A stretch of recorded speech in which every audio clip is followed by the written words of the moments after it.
Welcome back to News Across Nigeria. The Edo State Police Command lining up criminal suspects. The Imo State Police Command doing the same thing. Numbers in their tens, this time 25.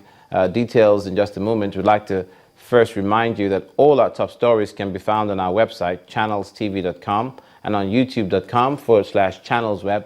Do visit m.channelstv.com to view us live on your mobile device. You can also download the Channels TV app for Android, iOS, and Windows phones from their respective stores.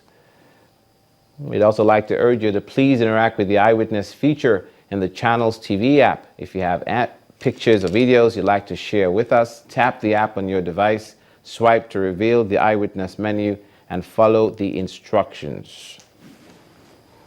Now let's get back to crime prevention across the Nigerian states. The Imo State Police Command have arrested over 25 suspects for alleged involvement in criminal activity, parading them at the command headquarters in Owerri, the state capital. The Commissioner of Police, Taiwo Lakunu, says one of the most shocking is that of a four-man kidnapping gang responsible for the murder of a 63-year-old woman.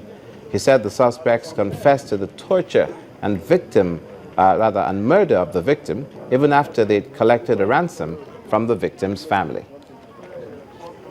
In restoring peace and solving most of the criminal activities that have ravaged the people of Imo State.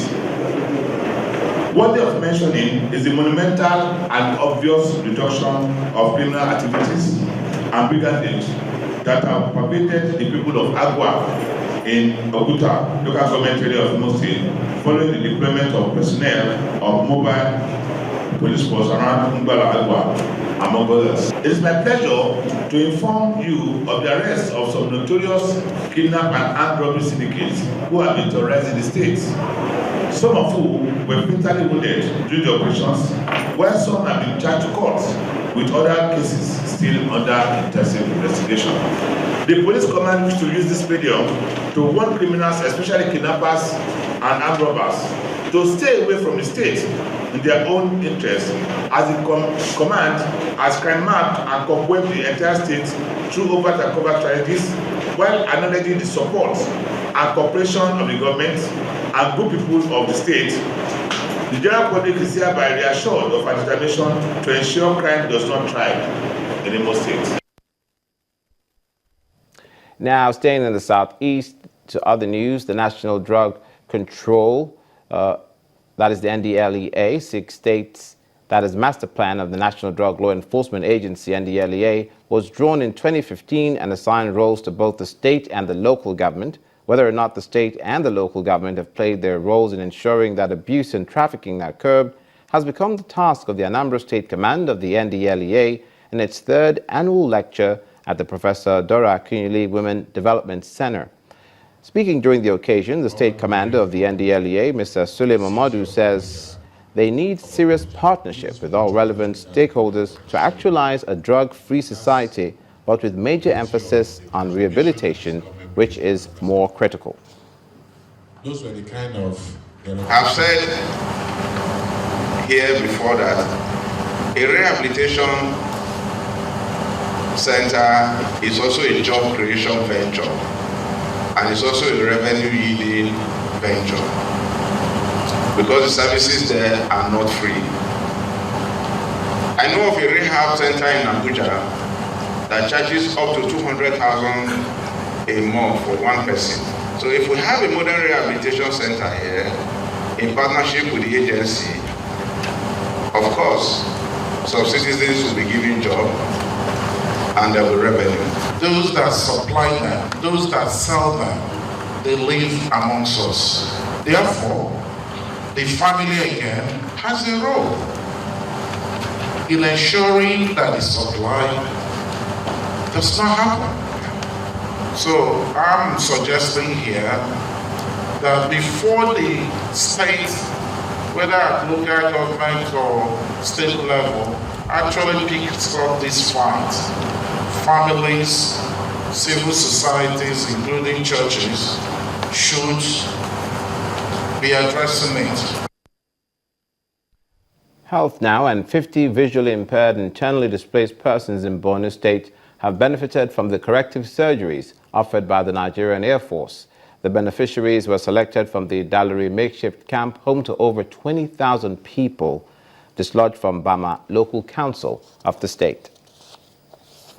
Bama local council has suffered the most devastation and destruction at the hands of the Boko Haram terrorists. The result is thousands of traumatized people displaced and forced to dwell in temporary camps. The Nigerian Air Force medical team has discovered that an alarming number of the elderly ones among these people have developed medical conditions that require urgent attention. What you are seeing here is the Chief of the Air Staff's contribution to the overall effort by the Nigerian government to rehabilitate and to resettle the internally displaced persons who are actually unfortunate Nigerians. He directed the establishment of a level 2 hospital to cater for a spectrum of disorders, including eye, dental, antenatals, and pediatric cases, and so many others, because we saw the need for surgical intervention, and we thought that referrals to other secondary or tertiary health centers may not solve our needs or the needs of the IDPs. Many of these cases are reported every other day in the Air Force sick bay at the Dallery camp. Grateful beneficiaries believe if more public-spirited organizations and individuals engage in such humanitarian services, the world will be a better place to live in. We thank Nigerian soldiers and President Buhari for what they have done. We thank the Nigerian Air Force too. We pray for good health for everyone. If every Nigerian worker would act like the soldiers, things would be easy for the poor. We are grateful to them and we pray that there will be lasting peace and success in Nigeria. Air Force officials say the surgery has been planned in phases and the first phase covers 50 persons.